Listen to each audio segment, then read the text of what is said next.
woman who said her name was Jane led me down to the basement at gunpoint. I tested the tape that held my wrists together behind my back. It was solid.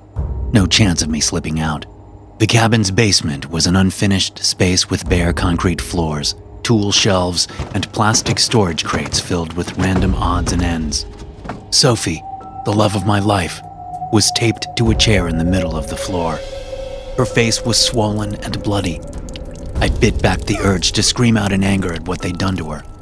Two men, each wearing a plastic black mask, stood on either side of her. Sophie raised her head and looked at me as Jane and I came to the bottom of the stairs.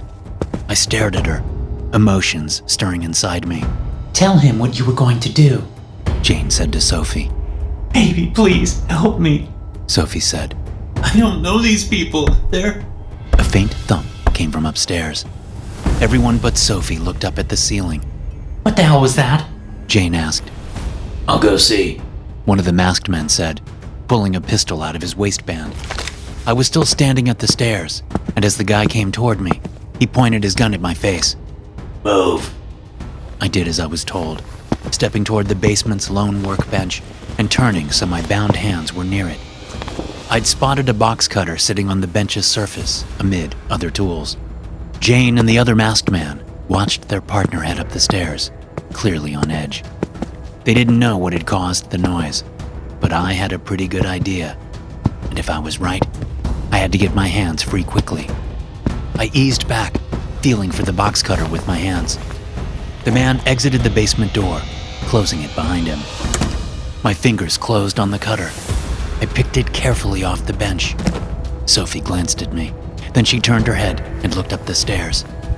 A powerful feeling expanded in my chest as I looked at her, one hand sawing through the tape around my wrists with a sharp tool. I only had one shot at this. I eyed the gun in Jane's hand as I cut through the tape.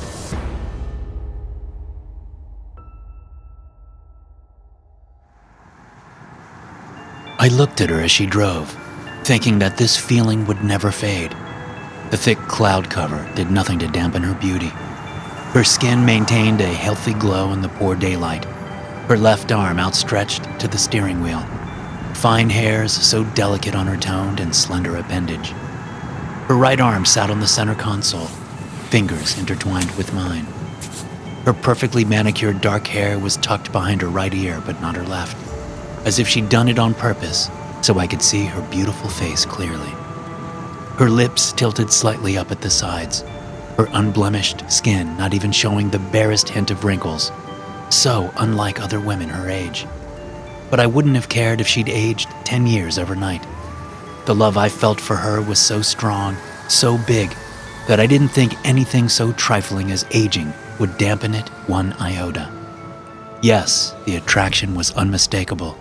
The sex was amazing, and I was looking forward to plenty of it once we got to the cabin. But there was something deeper, a connection we'd formed almost immediately.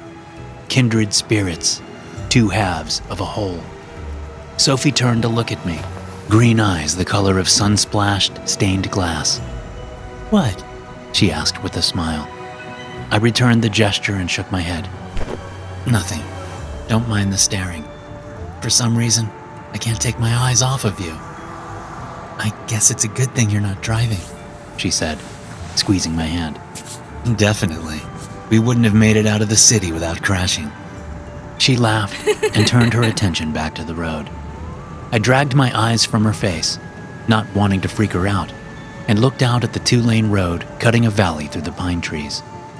I thought about Audrey, the woman I'd been dating when I met Sophie. I felt bad about the way things had ended, but it couldn't have been helped. I hadn't known it at the time, but I'd been waiting for Sophie my whole life. We passed a sign on the road saying that the next town was 90 miles away. Sophie hadn't told me where exactly we were going, only that it was her cabin and that it was secluded and romantic. This was our first long trip together. It would be 5 nights. No distractions, just each other.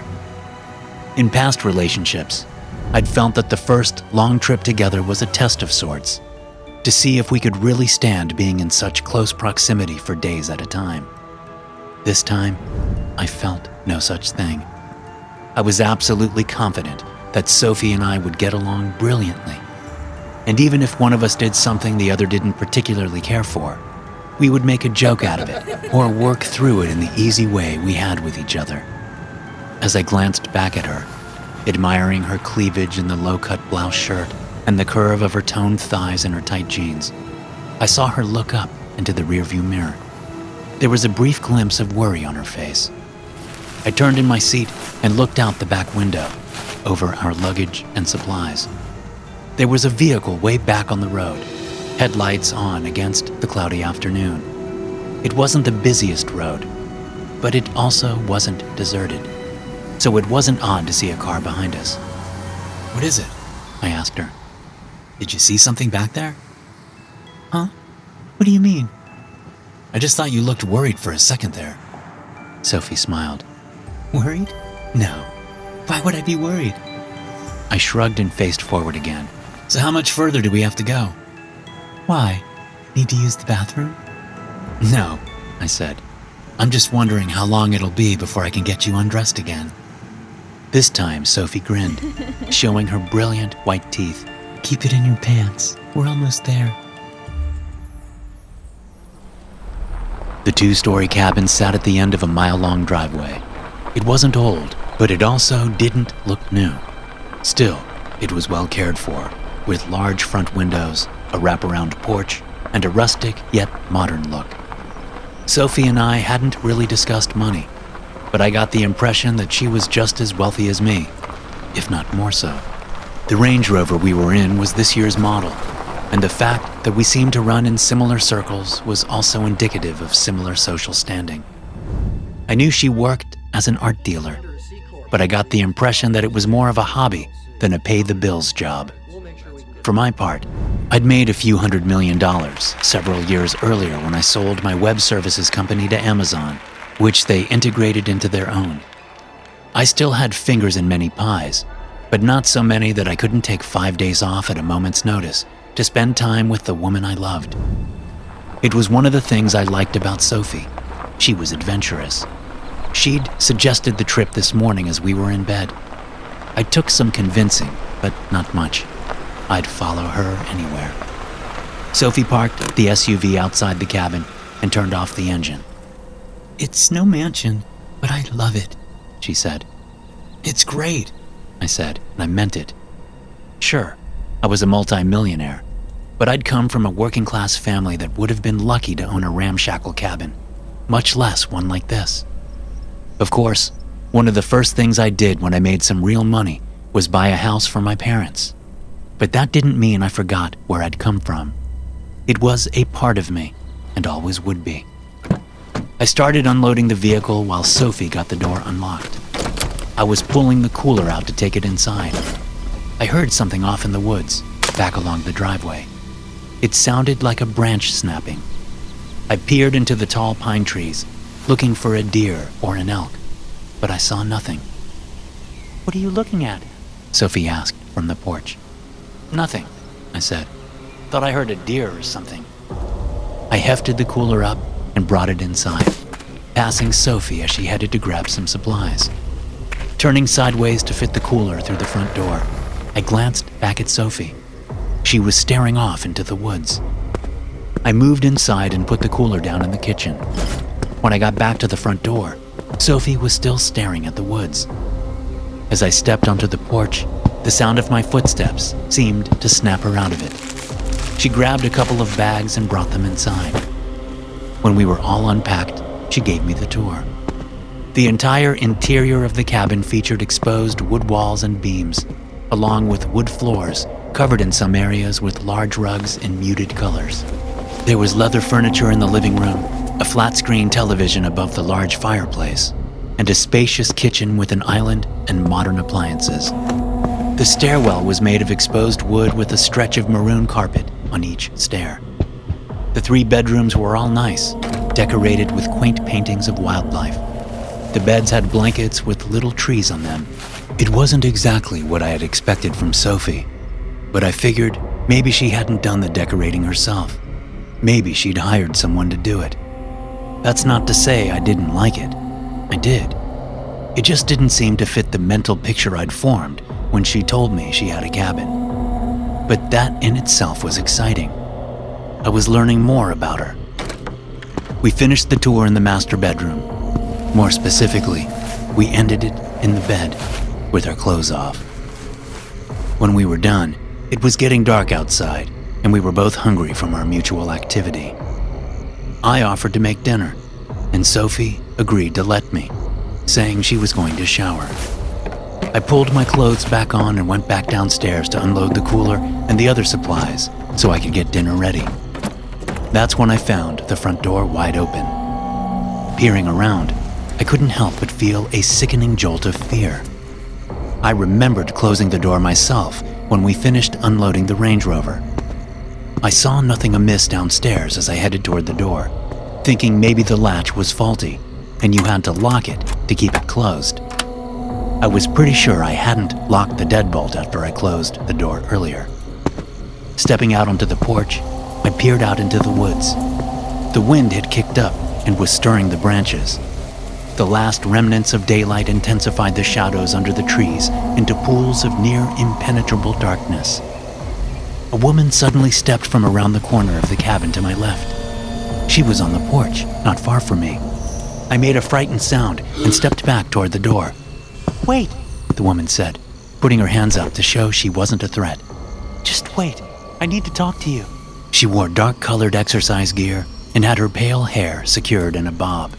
She looked to be about my age, maybe a little older. "Who are you?" I asked, not liking the feeling I was getting from this woman. "Shh," the woman said. "Where is she?" "Where's who?" "The woman you came here with." "Why? Who the hell are you? Are you lost?" "Just keep your voice down," she said. "Listen." A snapping branch caught my attention. I looked out at a tree beyond the woman and saw a man wearing dark clothes and a simple black mask that looked to be made of flimsy plastic. He was poking his head around the tree. Adrenaline dumped into my bloodstream. I rushed back into the house, slammed the door, and engaged the deadbolt. The door had a grid of small windows at the top, and I peered out of them, waiting to see what would happen. I couldn't see where the woman had been, or the man behind the tree, given my angle, but I expected them to come up to the door to start breaking it down or something. Instead, I saw nothing but the quickly darkening landscape. I found the light switches and flipped them all on. One of them turned on the porch lights, illuminating the area directly in front of the house. "Sophie!" I called. There was no answer. I could hear the faint sound of the shower running. Not wanting to leave the first floor, I moved into the sitting room and peered out the wide window there, now able to see the tree the man had been hiding behind. There was no sign of him. "What the hell is this?" I asked myself, feeling very much like I was in a horror movie. I moved through the dining room and adjoining kitchen to the back door, which also had windows in it. After flipping on the light switches there, I looked outside. A figure wearing one of those black masks darted from one tree to another. It was a man, and I didn't think it was the same one I'd already seen. The clothes were different. "Jesus Christ," I said, reaching into my pocket for my phone. It wasn't there. I'd taken it out of my pants and set it on the bedside table when Sophie and I started fooling around earlier. After making sure the door was locked, I bolted upstairs and into the master bedroom. The shower was no longer running, so I assumed Sophie was getting out. That was good. I needed to tell her what was going on, but only after I called 911. The only problem was my phone wasn't on the table where I'd set it. I yanked open the drawer, but it wasn't there either. Dropping to my knees, I looked under the bed. Not there. I picked up Sophie's blouse and jeans, both of which I'd tossed to the floor earlier. No phone. The bathroom door opened as I was getting to my feet. Sophie, with a towel around her midsection and one draped over her head as she dried her hair, looked at me in puzzlement. "Where's my phone?" I asked. "Have you seen it?" "No. Why? What's wrong?" "Get dressed," I said, grabbing her clothes up and tossing them on the bed. "There are people outside. I don't know what they want, but it's not good." "People? What people?" "I don't know. There was a woman. She tried to lure me outside, but I saw a man in a mask. Then I saw another one out the back door." The blood draining from Sophie's face did what the pale sunlight couldn't do earlier. It took the life out of her skin. She took her towel off and started getting dressed. "Where's your phone?" I asked. Sophie looked around, searching. "Down with my purse, maybe?" I didn't understand how they could have gotten upstairs to steal my phone without me noticing, but I couldn't see any other explanation. "I'm going to find your phone," I said. "Wait, don't leave me. Get your shoes on. We might have to run." It was a good point. I grabbed my shoes and pulled them on as Sophie did the same.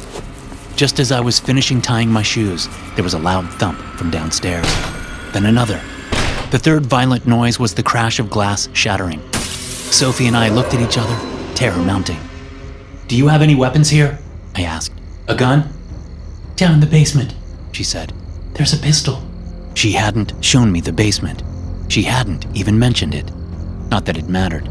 We wouldn't be able to get to the pistol. Judging by the broken window, they were in the house. I stepped up to the open bedroom door and peered down the hall. The noises from downstairs had stopped. Sophie came up behind me and grabbed my arms. "What do we do?" "Do you have your car keys on you?" "Yes," she said. "They're in my pocket." "We can either stay here and lock the door, or we can try to make a run for it.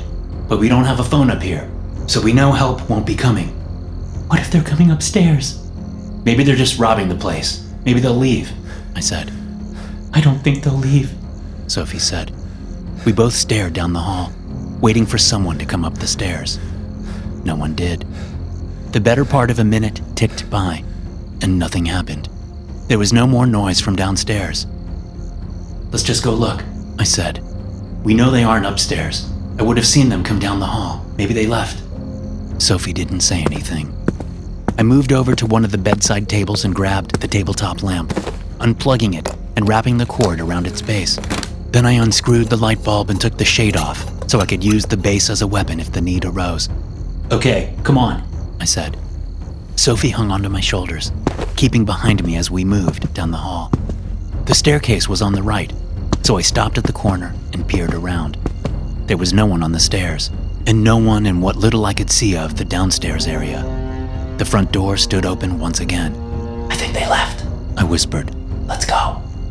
Edging around the corner, I held the lamp up while Sophie continued to hang on to me. We went down the stairs slowly, looking for movement. One of the front windows had been broken, which was how they'd gotten in to open the front door. I glanced around for Sophie's purse but didn't see it. I guessed it had been stolen.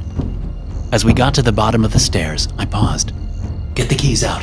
We're going to run for it." "Okay," Sophie said. She removed one hand from me and got the keys out of her pocket. "Ready." "Okay, go." The moment we darted toward the door, the power to the whole cabin went out, plunging us into darkness. Sophie screamed as I slowed instinctively, willing my eyes to adjust to the sudden change. The sound of footsteps running toward us from outside made me stop. A dark figure rushed into the doorway up ahead, barely visible to me and moving fast. I raised the lamp, realizing that footsteps were coming from all around us. Sophie screamed and shoved me forward, putting me off balance. I swung the lamp clumsily, but the blow was easily deflected. Something hard, an elbow I thought, hit me in the face. Sophie screamed louder behind me as I tried to raise the lamp again. Before I could, an arm snaked around my throat and clamped down on my neck. The lamp was ripped from my hand. Sophie screamed. She was being assaulted. I fought, but I couldn't breathe. I reached behind me, hoping to gouge an eye, but someone grabbed my hands and held them while an impenetrable darkness overcame me. "Hey, Caden, wake up."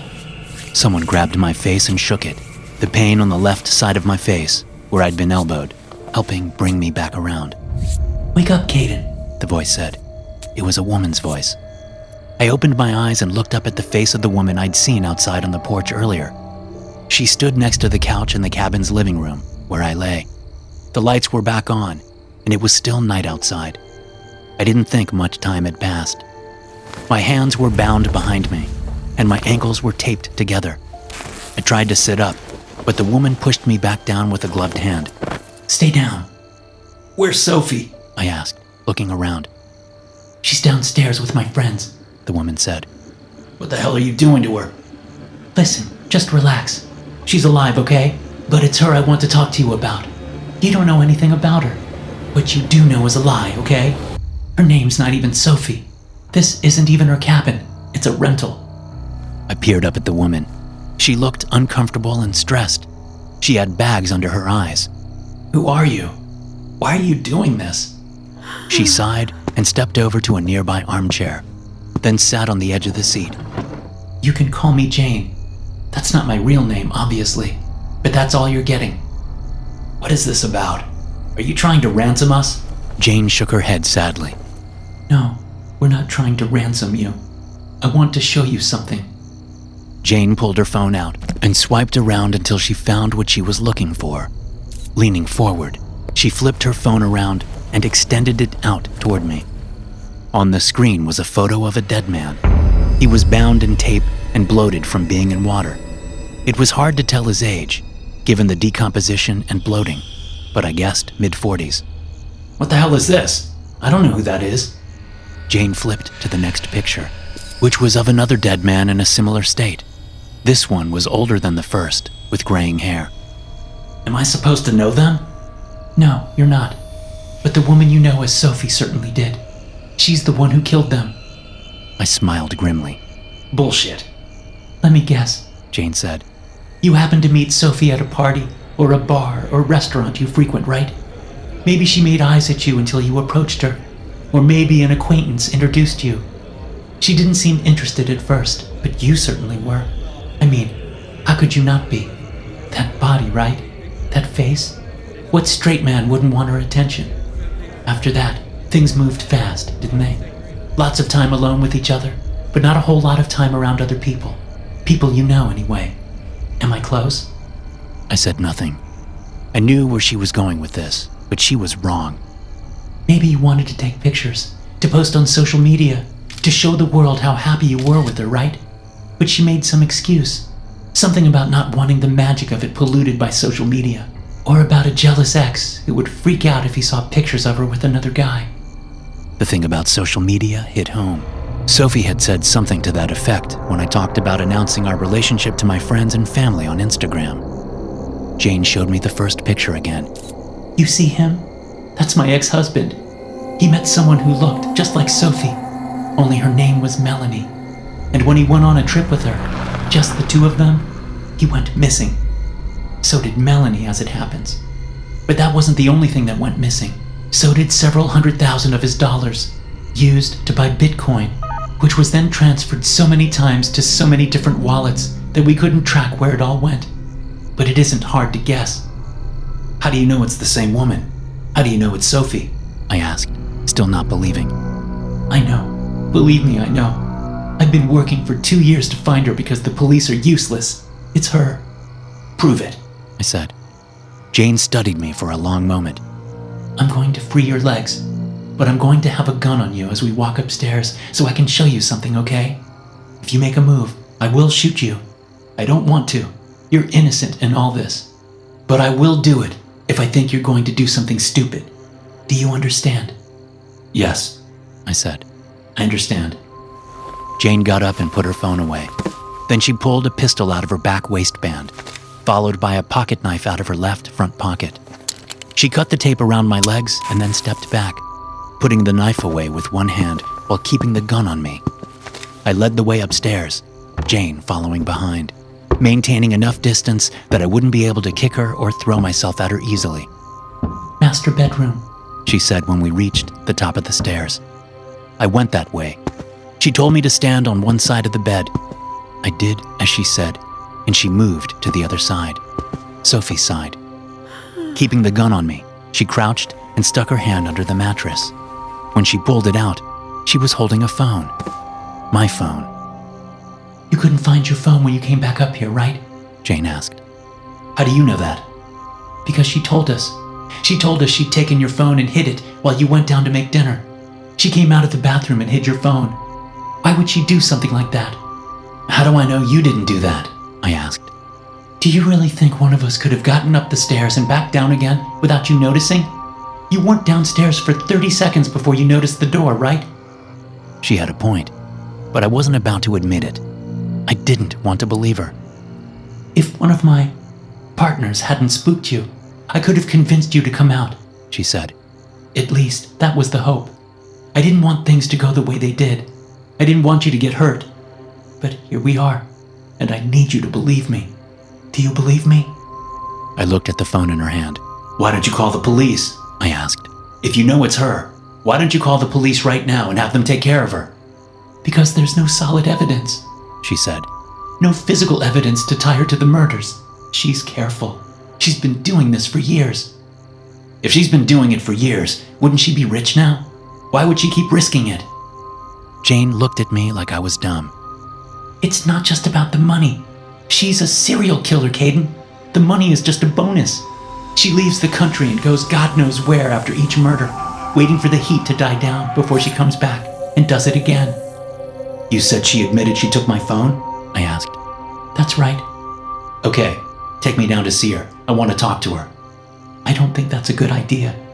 I just want to hear it from her. If she admitted it to you, she'll admit it to me. Then I'll walk away and I won't say a thing about it. I'll forget I ever saw your face. My partners thought it was a stupid idea to try and talk to you, she said. They said I shouldn't let you see my face. But I wanted you to see sense. You're a smart guy, I know that. I just need you to promise me you'll be smart if we go down to the basement. Think with your head, not with your heart or your crotch. Can you do that? I nodded. Okay, let's go. We walked to the basement, the door of which was located in the laundry room, which was why I hadn't noticed it before. It was an unfinished space, with bare concrete floors, tool shelves, and plastic storage crates filled with random odds and ends. Sophie was taped to a chair in the middle of the floor. Her face was swollen and bloody. I bit back the urge to scream out in anger at what they'd done to her. Two men, each wearing a plastic black mask, stood on either side of her. Sophie raised her head and looked at me as Jane and I came to the bottom of the stairs. I stared at her, conflicting emotions stirring inside of me. Tell him what you were going to do, Jane said to Sophie. Baby, please, help me, Sophie said. I don't know these people. They're... A faint thump came from upstairs. Everyone but Sophie looked up at the ceiling. What the hell was that? Jane asked. I'll go see, one of the masked men said, pulling a pistol out of his waistband. I was still standing at the stairs, and as the guy came toward me, he pointed his gun at my face. Move. I did as I was told, stepping toward the basement's lone workbench and turning so my bound hands were near it. I'd spotted a box cutter sitting on the bench's surface amid other tools. Jane and the other masked man watched their partner head up the stairs, clearly on edge. They didn't know what had caused the noise, but I had a pretty good idea, and if I was right, I had to get my hands free quickly. I eased back, feeling for the box cutter with my fingers. The man exited the basement door, closing it behind him. My fingers closed on the cutter. I picked it carefully off the bench. Sophie glanced at me. Then she turned her head and looked up the stairs. A powerful feeling expanded in my chest as I looked at her, one hand sawing through the tape around my wrists with the sharp tool. I only had one shot at this. I eyed the gun in Jane's hand as I cut through the tape. There was a thwack sound from upstairs, followed quickly by the thump of a body hitting the floor. Jane and the other guy looked at each other. My hands were almost free. Almost. Give me the gun, the masked man said, stepping closer to Jane and putting his hand out. I'll go see what the hell is going on. Jane shook her head. Maybe she has a partner, she said, gesturing at Sophie. I yanked my wrists apart, breaking what little bit of tape I hadn't managed to cut. The violent movement caught the two captors' attention, but I was already moving toward Jane, grabbing her from behind and putting the blade to her neck. Give me the gun, I said, holding my left hand out in front of her. And you, if you move, I slit her throat. Okay, Jane said, lifting the gun up and setting it in my left hand. Thank you, I said, digging the blade into her throat and dragging it across. Blood spurted out of the wound even as I pointed the gun at the masked man and fired. Although I was firing with my left hand, he was close enough there was no chance of missing. I put 2 bullets into him before tossing Jane down and then quickly moving around behind Sophie. I dropped the box cutter while transferring the gun to my right hand. I knelt behind Sophie. Baby, she said, what are you doing? Let me go. I pointed the pistol over her shoulder at the basement door. Call your partner down. If he isn't down here in 5 seconds unarmed, I kill you. What partner? She asked, voice as sweet as could be. I pressed the gun to her temple. Do it. Jerry, she called. I need you to come down into the basement unarmed right now. There was no answer. I heard no movement. So I started counting down. 5, 4, 3. Now, baby! Sophie called, fear making her voice hoarse. The basement door opened and a model, handsome man stepped through with his hands up, his piercing blue eyes fixed on Sophie and me. Come on down, Jerry, I said. We need to figure this out. Jerry came down the stairs.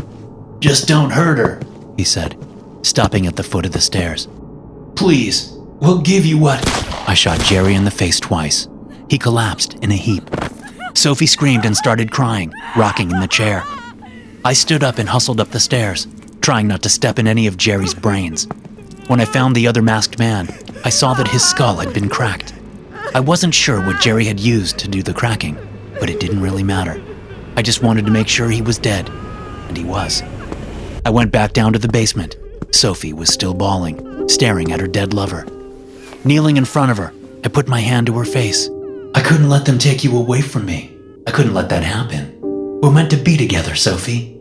My name's not fucking Sophie, you asshole! She screamed, spit flying into my face. Oh, yes it is, I said. And you're mine. You're mine forever. Now that I know you won't be missed, I have just the place for you. We'll have a good life together. You'll see. Maybe not right away, but you'll see. You can pretend until you come around.